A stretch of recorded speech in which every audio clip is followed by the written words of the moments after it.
하나님의 성령에 감동된 사람 다윗을 살피려고 합니다. 이미 지난 주일 오후에 다윗의 영감의 사람이라는 점을 먼저 좀 살펴봤습니다. 다윗이 하나님의 영의 감동을 받아서 성전 설계도를 받게 됩니다. 그것을 다윗이 표현하기를 하나님의 손이 내게 임하여서 성전 설계도를 그리게 되었다, 그렇게 말씀을 합니다. 단순하게 성전 설계도를 그린 것에 만족하지 않고 거기에 보면 잔을 만들거나 접시를 만들 때 그 무게를 정했다 하는 말씀도 함께 있습니다.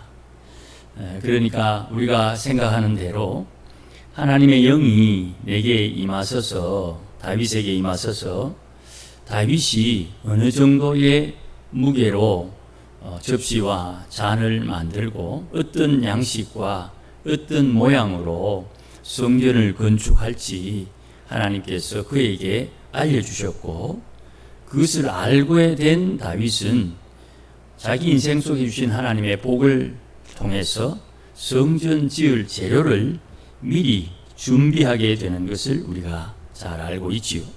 이런 준비는 성전을 위한 다윗의 헌신이 어떤지 잘 알 수 있는 장면입니다. 이제부터 하나님의 은혜를 받은 다윗의 일생을 통해서 하나님의 영감이라는 측면으로 다윗을 이해해 보려고 합니다. 얼마 동안이나 할지는 잘 모르겠습니다만은 이 다윗을 살피는 동안 다윗이 하나님의 영감에 의해서 살았다 하는 것은 우리가 익히 알고 있기 때문에 하나님의 영감이 어떻게 작동하고 작용하고 어떤 상황을 만드는지 그 주변 것들을 이해할 수 있는 기회가 되었으면 좋겠습니다.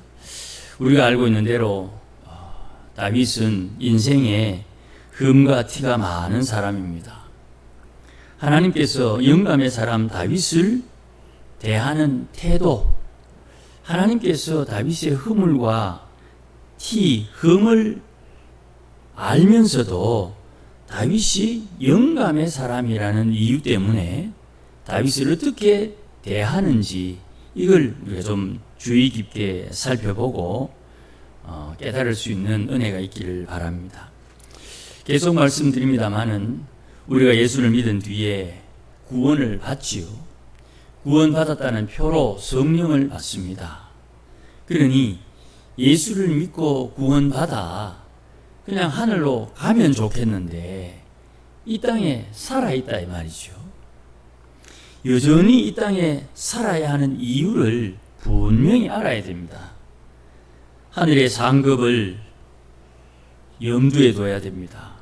우리가 이 땅에 살아있는 이유는 하늘의 상급을 준비하는 기회 혹은 그 기간을 보장받는 것입니다.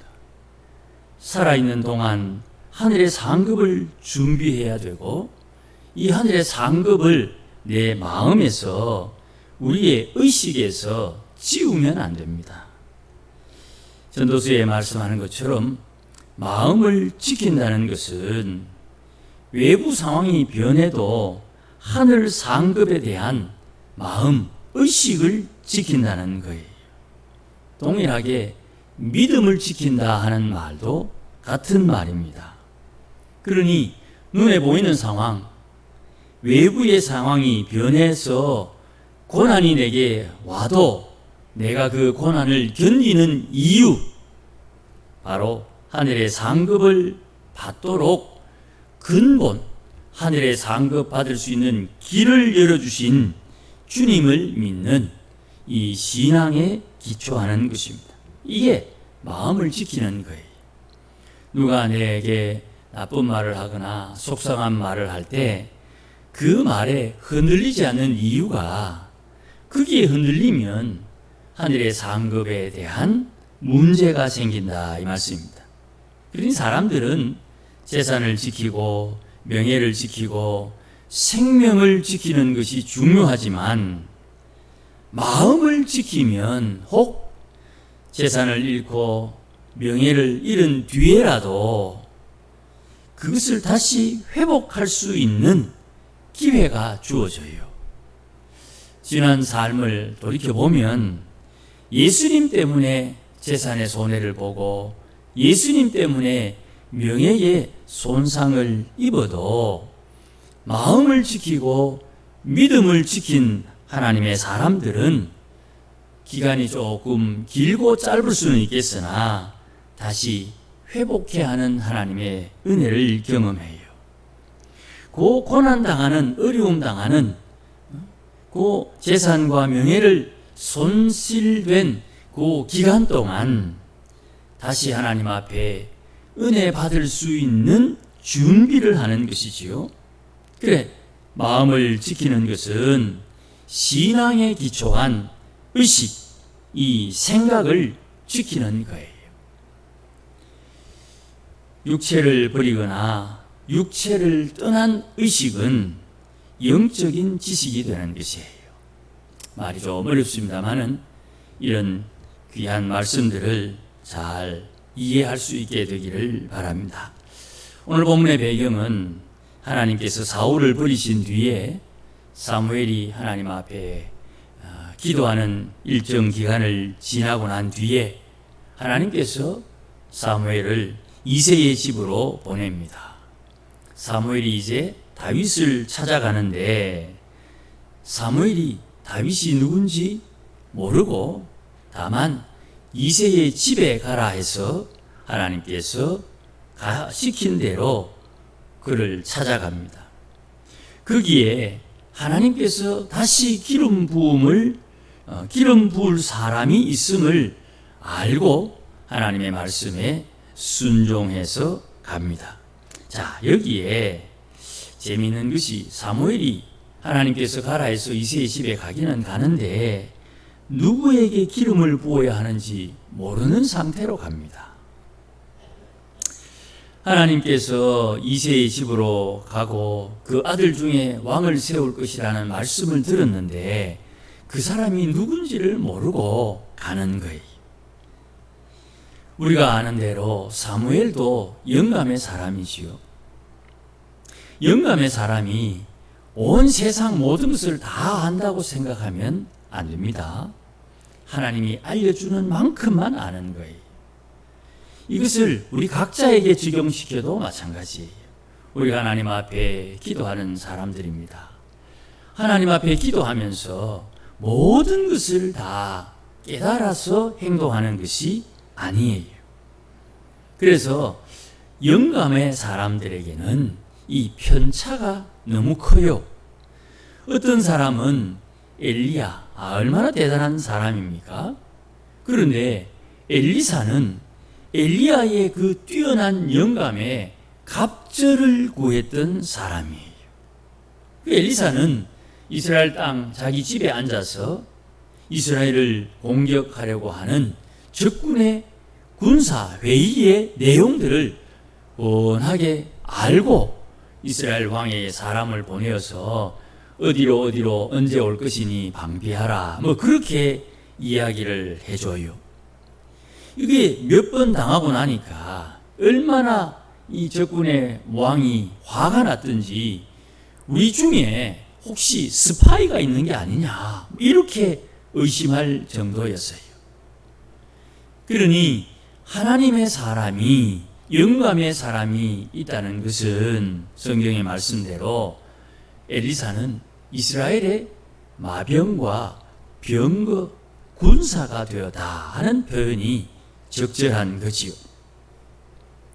이렇게 수많은 선지자들 중에 영감에는 편차가 있다. 이걸 우리가 좀 정리해 둘 필요가 있어요. 수많은 선지자들은 모두가 영감의 사람이었음에도 불구하고 선지자들은 각각 자기의 영감 수준에 따라 하나님 앞에 쓰임을 받는 거예요. 그러니 우리 가운데도 우리가 예수를 믿어 누구든지 다 성령을 받았는데 성령의 인도함을 따라 사는 삶의 표현이 안 좋습니다만은 이렇게밖에 표현하지 못하는 점 양해해 주시고, 그 성령의 충만함과 성령의 역사함, 이 성령의 역사하시는 영감의 차이가 있는 거예요. 이걸 인정해야 되는 거예요. 하나님께서는 누구의 기도를 들으시느냐? 우리 생각에는 기도를 더 정성껏 한 사람의 기도를 하나님이 들어주셔야 되는데, 하나님은 영감이 뛰어난 사람의 기도를 들어주시는 거예요. 같은 성도지만 영감의 그 크기 혹은 영감의 능력의 차이에 따라 달라진다는 것이에요. 이걸 바울은 우리가 모두 다 하나님의 말씀을 예언을 할 수 있으나 예언하는 자는 예언하는 자의 제재를 받고, 또 말씀을 전하는 자는 하나 둘 하나님의 말씀을 작게나마 증거할 수 있다. 여기서 이제 간단한 증거 그래가지고 간증이라는 말이 나와요.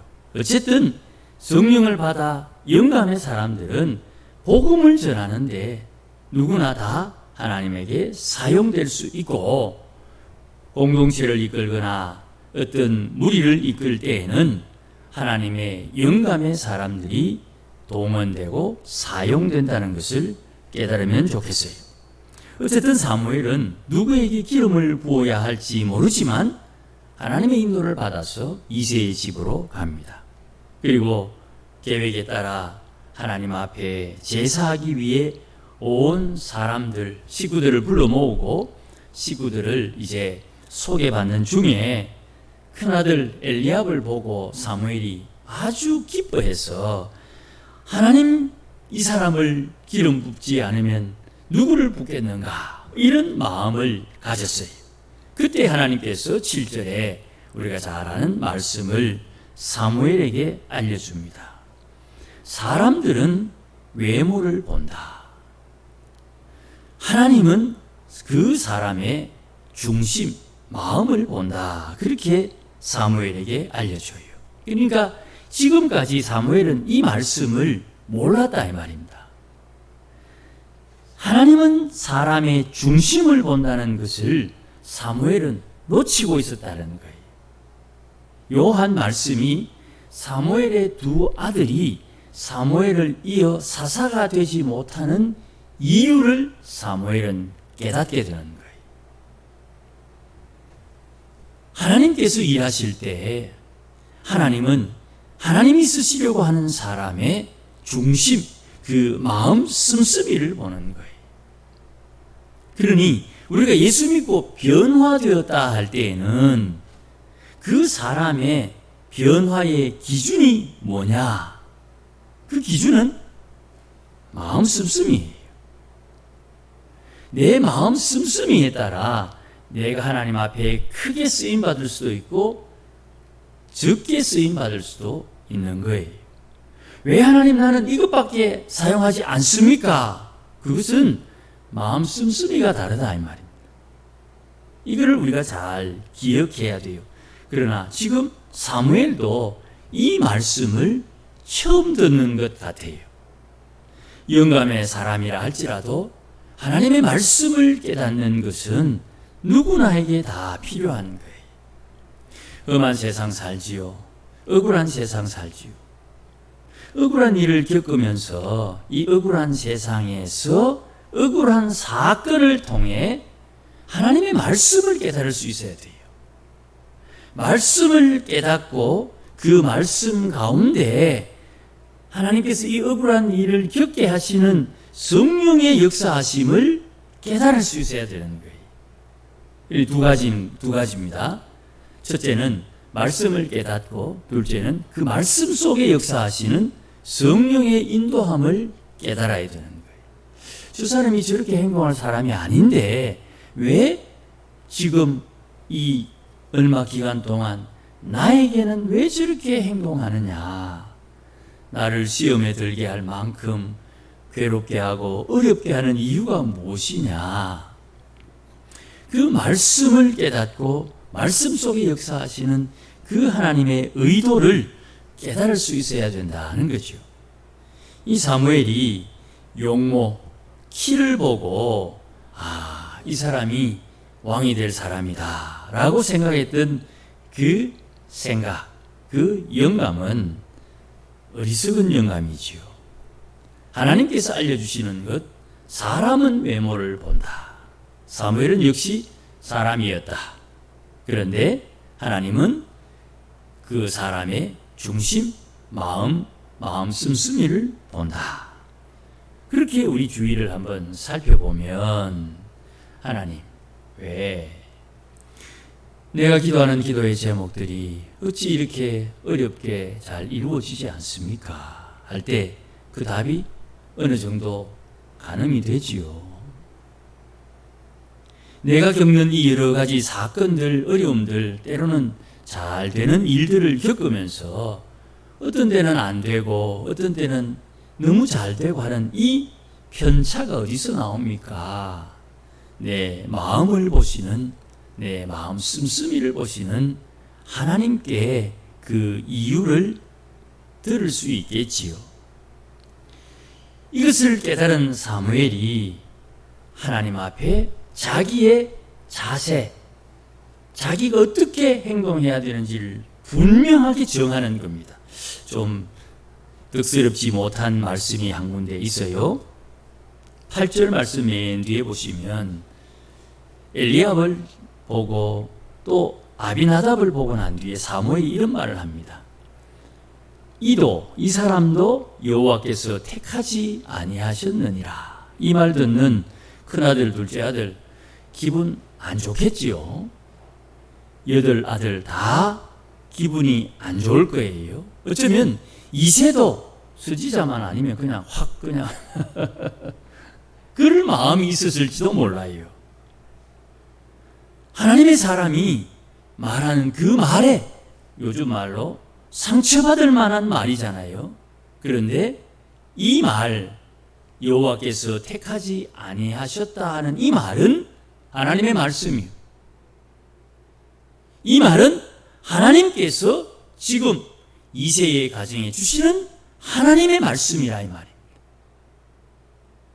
하나님의 말씀 앞에 우리가 기분 나쁘다 하는 감정을 드러내지 않을 수는 없지만 그것을 스스로 잘 삭힐 수 있는 지혜와 능력이 필요해요.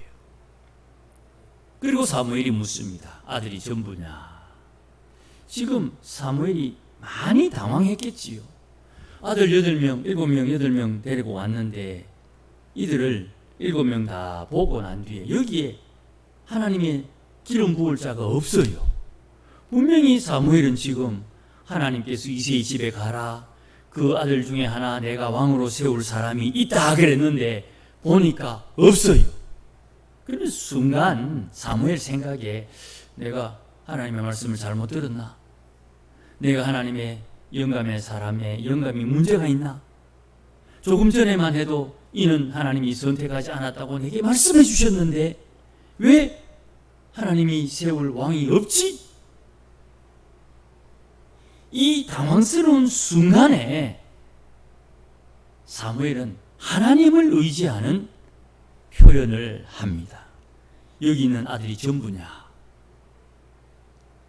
그러니 어떤 상황을 맞닥뜨릴 때에 영감의 사람들은 지금 이 상황에 하나님이 기뻐하는 것이 없기 때문에 없네? 뭐 이게 아닌가 봐요. 어떡하지? 에휴, 내가 영감이 좀 틀렸나? 이렇게 스스로를 무너뜨리는 것이 아니라 하나님의 약속을 붙들고 하나님께서 말씀하신 것을 이루기까지 견뎌야 된다 이 말이에요. 앞에서 말씀드린 것처럼 우리가 이 땅에 살아야 있어야 할 이유를 분명히 알아야 됩니다. 예수 믿고 지금까지 30년, 40년 신앙생활 하면서 하나님께서 내게 원하는 것이 무엇이냐? 하나님 나라의 상급을 준비할 수 있는 사건, 일, 어떤 기회를 가지고 하나님 앞에 순종하고 하나님을 섬김으로 하나님 앞에 내가 해야 할 일을 마땅히 해야 하는 것이 이것 때문에 내가 지금 여기에 살아있는 것이. 사람들은 책임을 지지 않으려고 하는 경향이 있어요. 그리고 책임을 지려고 하면 내 모든 것을 다 빼앗아간다고 생각을 해요. 특별히 우리 주위에 일어나고 있는 정치적인 이야기들을 보면 그런 경우가 많지요. 자기 스스로 자기를 지키려고 꼼수를 쓰기도 하고 애매한 표현을 써서 도망갈 구멍을 만들기도 하고 뭐 그런 것 우리가 다 알고 있지 않습니까? 사무엘은 다윗을 보려고 막내를 데려오라 그렇게 말합니다. 그리고 막내를 본 순간 하나님께서 그에게 말씀합니다. 12절에 일어나 기름을 부으라.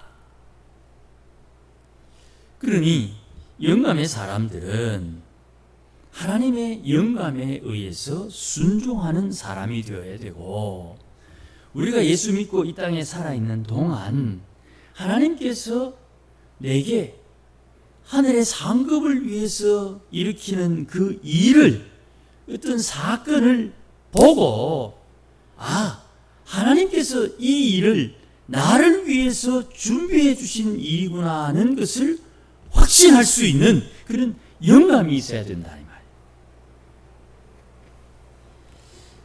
이것을 우리가 종종 놓치는 거예요.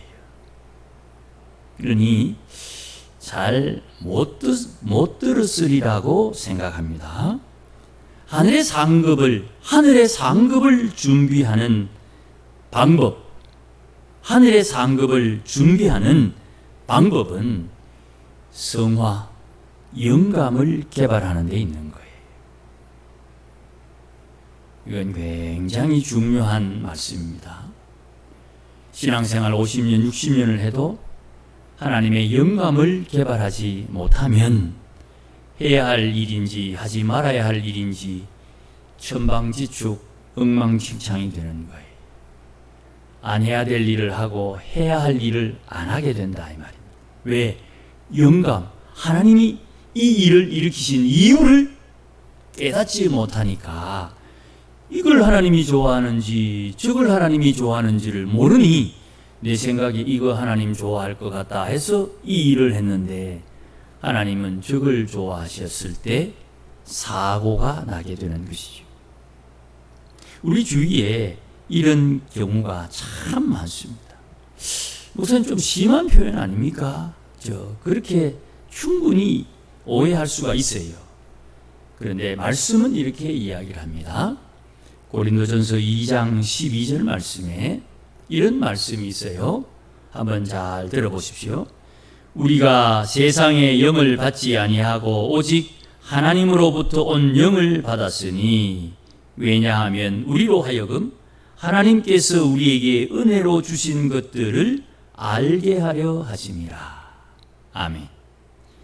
세상의 영을 받지 않고 하나님께서 주시는 성령을 받았는 우리가 왜 성령을 받아야만 되느냐 하면 하나님께서 우리에게 은혜로 주시는 것이 무엇인지 깨닫기 위해서 성령이 필요하다는 거예요. 성령을 받아야 이게 하나님이 주시는 것인지 이게 마귀가 주어 우리를 시험하는 것인지를 깨달을 수 있다 이 말입니다. 아니 목사님, 담장나무에 툭 하고 소리 나면 호박 떨어지는 소리 모릅니까? 왜 모릅니까? 그거는 인간의 경험이 반복되어서 아는 지식이지요. 그러나 성령은 오늘 내일 상황이 매번 바뀐다 이 말이에요. 그래서 오늘 새벽에도 제가 말씀드린 것처럼 사랑하라 하는 말 중에 우리는 허물을 덮어주는 것을 사랑이라고 생각하지만 잠언에서는 그 사람의 얼굴을 보고 그 사람을 꾸중 면책하는 것이 사랑이다.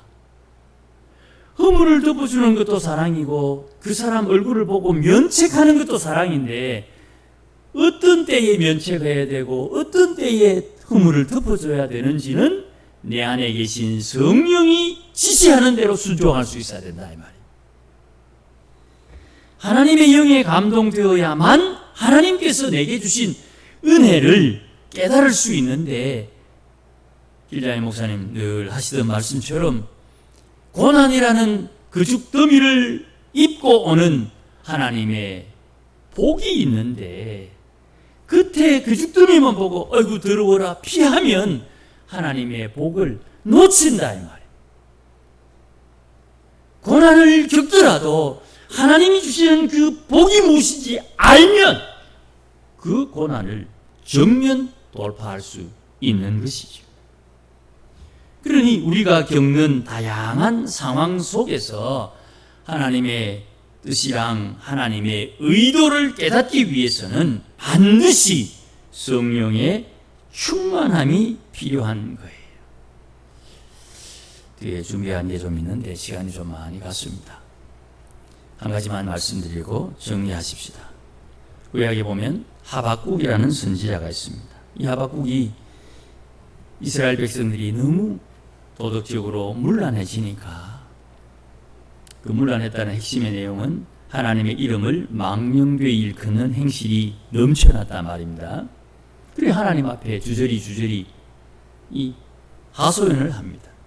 그때 하나님은 부지런히 하나님의 일을 차근차근 진행하고 있었고, 하박국에게 특별히 하나님께서 진행하고 있는 일을 귀뜸해 주십니다. 내가 갈대아 사람들을 일으켰다. 갈대아 사람들이 갑자기 모여서 힘을 내고 그들이 나라를 만들었어요. 그리고 이 사람들이 이스라엘을 심판하러 올 것이다. 물론 그 전에 심판하러 오기 전에 회개하면 하나님이 없는 일로 만드실 수 있지요. 그러나 회개하지 않으면 갈대아인들이 스스로, 갈대아 사람들이 성질이 급한데 자기 성질에 못 이겨 이스라엘 백성들을 너무 괴롭히는 일이 생길 것이다. 그렇게 알려줬어요. 그러니 하박국이 깜짝 놀라가지고 하나님의 나라가 이방 사람들에게 고통을 받는 이런 일이 가당키나 한 일입니까? 이렇게 하나님 앞에 다시 질문을 했더니 하나님께서 성루에서 하박국에게 말씀해 주십니다. 하나님께서 선지자 하박국의 시야를 엄청나게 넓혀줍니다. 사람의 생사화복, 나라의 운명은 하나님께서 정하는 것이다. 그러니 불가능하다고 생각하는 일, 이스라엘이 망하는 것이나 이스라엘이 이방 나라의 고난을 당하는 이런 일들을 겪으면서 물이 바다에 모이는 것처럼 하나님의 영광을 인정하는 것이 자연스럽게 나타날 것이다. 이런 말씀을 주시고, 또 하나님은 성전에 계시니 세상 일을 주관하시는 분이 어디에 있는지, 그리고 하나님을 아는 사람들이 무엇을 해야 하는지를 하나님께서 선지자 하박국에게 깨우쳐 줍니다. 이 땅에 사는 삶의 한계를 깨닫게 해주시는 거예요. 그러니 하나님의 사람들은 이 땅에 살면서 하나님의 영감, 이것을 아주 중요하게 여길 수 있어야 되는 것입니다. 이 영감을 개발하기 위해서 하나님 앞에 계명을 지키는 것입니다. 하나님의 계명이, 율법이 우리 마음에 새겨질 때 내 속사람의 신비, 마음 빗속에 하나님의 말씀, 이 계명이 새겨질 때 하나님의 주도하시는 역사를 제대로 깨닫게 되는 것입니다. 돌 위에 새겨진 것과 다른 마음 빗속에 세워주심으로 하나님의 사람들이 이 땅에 사는 동안 어떻게 살아야 하는지를 내 안에 계신 성령의 인도하심을 따라 살게 되는 것입니다. 그러니 내게 유익한 것은 은혜고, 내게 손해가 되고 불리하고 고통스러운 것은 은혜가 아니라고 하는 생각, 이런 신앙의 의식은 신앙이 많이 자라야 되는 상태를 우리가 깨닫게 되는 것이죠. 그리고 이 다윗을 만난 사무엘이 다윗에게 기름을 붓고 기름을 부었더니 13절에 다윗이 여호와의 영에게 크게 감동되었다. 다윗은 이제 영감의 사람으로 역사에 등장하게 되는 것입니다. 세상에서 하나님의 사람들이 뛰어나려고 하는 마음을 가졌다면 하나님의 영의 감동을 받아야 되고 성령의 충만함을 받아야 되고 하나님의 영이 어떻게 일하시고 역사하는지를 잘 깨달아야 되는 것입니다. 우리가 거룩한 삶을 살기를 소원하고 또 하나님 앞에 은혜 입어서 하나님의 성령의 충만함을 받기를 소원하는 것은 너나 할 것 없이 예수 믿는 모두가 성령의 충만함으로 영감의 사람으로 살려고 하는 이유가 거기에 있는 것입니다. 아무쪼록 늦었지만 지금이 더 빠른 시간일 수가 있습니다. 하나님의 영감의 사람으로 하나님의 영의 충만함으로 사는 우리 모두가 되어야 되는 것입니다. 이 은혜가 함께 하시기를 주의 이름으로 축복합니다. 기도하십시다. 하나님 아버지 감사합니다. 예수 믿고 난 뒤에 하나님 약속대로 우리에게 성령을 보내어 주셨으니 성령의 충만함을 받은 주의 백성들이 성령의 인도함을 따라 순종하는 법을 배우고 하나님의 성령의 인도하심을 따라 순종하여 성령의 열매를 맺으며 살도록 주장하여 주시고 인도하여 주옵소서. 오늘도 영감의 사람 다윗처럼 이 땅에 사는 하나님의 백성들이 영감을 따라 살아갈 수 있도록 역사하여 주시옵소서.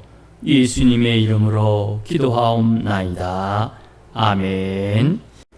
이제는 우리 주 예수 그리스도의 크신 은혜와 하나님 아버지의 극진하신 사랑과 성령님의 충만하심과 역사하심과 인도하심이 오늘도 하나님의 말씀을 따라 말씀을 깨닫고 말씀 중에 역사하시는 성령의 영감을 따라 하나님 사랑하며 살기를 소원하고 다짐하는 모든 믿음의 권속들 심령 위에 가정 위에 일터 위에 우리 교회 위에 이제로 영원토록 항상 함께 계실지어다. 아멘.